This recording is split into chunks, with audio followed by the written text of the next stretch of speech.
Hey everybody, Justin Wu Lee coming in. So all efforts to contain the Ebola virus in Africa have failed, and one of the workers has contracted the virus working with the victims down there. Now the infected worker is being brought here to the U.S., and for the first time ever, Ebola will be shipped in to the U.S. Check this out. There's nothing in particular that's going to be new or really different that they're going to get in the United States versus where they are. If there were specific things that they needed, it could have been flown there. Absolutely. Fly the equipment they need over there and treat this individual there. To bring them here is just ridiculous. This was purely because they wanted to bring these patients home to the United States. Is that right? Is that what drove this? You'd really have to ask them. It was their decision.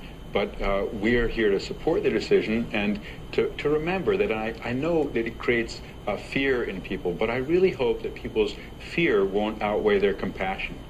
We've got a real challenge in West Africa, and what we have to focus on is stopping the outbreak there. We will be able to stop it, but it's going to take supporting people, and that means that if people who are working on that response get sick, we care for them.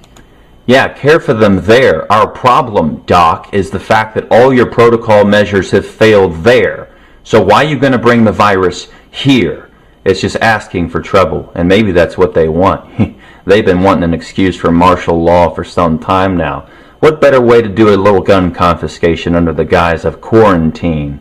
Oh yeah. One of the things, Dr. Frieden, that comes up, and you've been transparent about, is that lapses at the CDC recently, and there are lapses in hospitals as well with regard to infectious disease protocol from time to time. Oh yeah, you just bring it in amidst our miserable failures to contain lesser problematic viruses. Yeah, just bring in the one that kills 90% of people that contract it while we're busy dropping the ball left and right. Apparently admitted by Mr. Yeah, let's fly in the Ebola virus to the U.S. That sounds great, doesn't it? Even in very good hospitals, as you know. Even the good ones are fucking up. There's a human element to this. So even with the best sort of intentions, Dr. Frieden, what kind of assurances can you say for sure that, with regard to this patient or these patients, that there won't be other infections, that these patients won't somehow infect a health? That's true, but I'm standing out here and I'm scared. Trained. I'm glad my job's out here and your job's in there. It's okay. I can dress you and you go in there. No, thank you. It's okay. Dr. Sarr's in charge of all infectious disease testing in Liberia. He's kind of a first line of defense against mysterious disease coming out of Africa. But like many Liberians, Dr. Sarr was skeptical about the presence of Ebola. The truth is that we haven't had any except for one case, of course one case constitution outbreak, in the Ivory Coast, somewhere in the 70s, I think, and that is all. So since then in Liberia, no, not anywhere else except now. Culturally, humans have evolved. Today, Guinea is mourning a new kind of Ebola victim. A group of doctors, journalists and officials were killed, it is presumed, by villagers who wrongly thought they were responsible for spreading the disease. I said to see. As I speak now, 7 bodies of those 9 missing volunteers have been found. The government strongly condemns the murders of these Guinean citizens.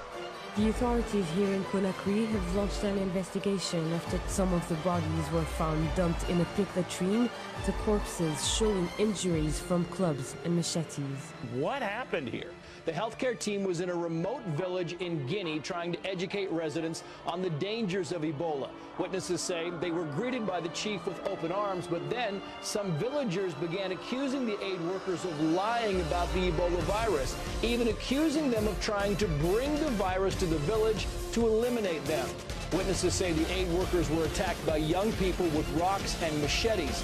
Authorities got word of violence and tried to mount a rescue, but the villagers destroyed the bridges leading into the area. 8 people were killed, including the program director, doctors, and 3 journalists covering the outreach effort.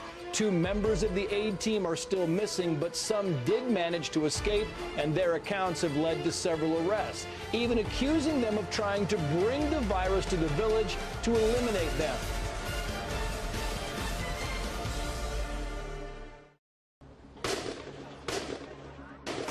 In nearby Kenema, the third largest town in Sierra Leone, rumors about the virus have brought people onto the streets. A story is going round that Ebola is a hoax, a trick devised by doctors to steal people's blood. The rioters are trying to break down the hospital gates and rescue the patients inside. Now say this Ebola, now lie, not to Ebola. Now blood people they want. That's what you say. The police use tear gas and fire live bullets to disperse the rioters. But the rumors that Ebola is a hoax mean that more victims hide in their homes.